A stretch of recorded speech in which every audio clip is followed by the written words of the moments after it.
పోలవరం కంటే పట్టిసీమే ప్రాధాన్యం అన్నట్లుగా చంద్రబాబు ప్రభుత్వం వ్యవహరిస్తోందన్నారు రాయలసీమ మేధావుల ఫోరం కోఆర్డినేటర్ పురుషోత్తం రెడ్డి.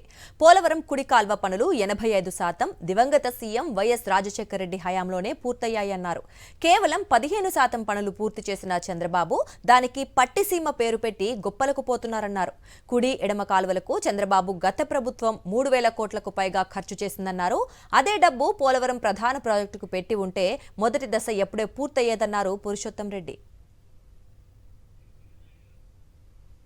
పోలవరం ప్రాజెక్టుకి 2 ప్రధాన కాలువలు ఉంటాయి. ఒకటి కుడి కాలువ, 2 ఎడమ కాలువ.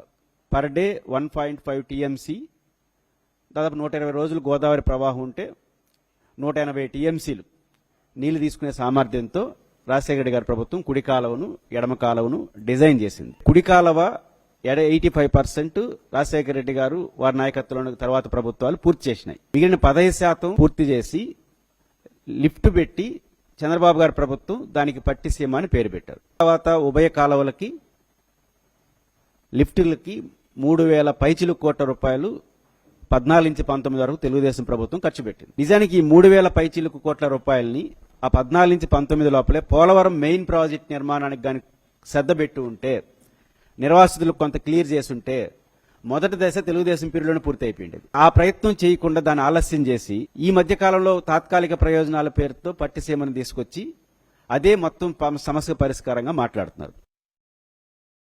మరిన్ని అప్డేట్స్ కోసం ఛానల్ ను సబ్స్క్రైబ్ చేయండి. నోటిఫికేషన్స్ కోసం బెల్ ఐకాన్ పై క్లిక్ చేయండి.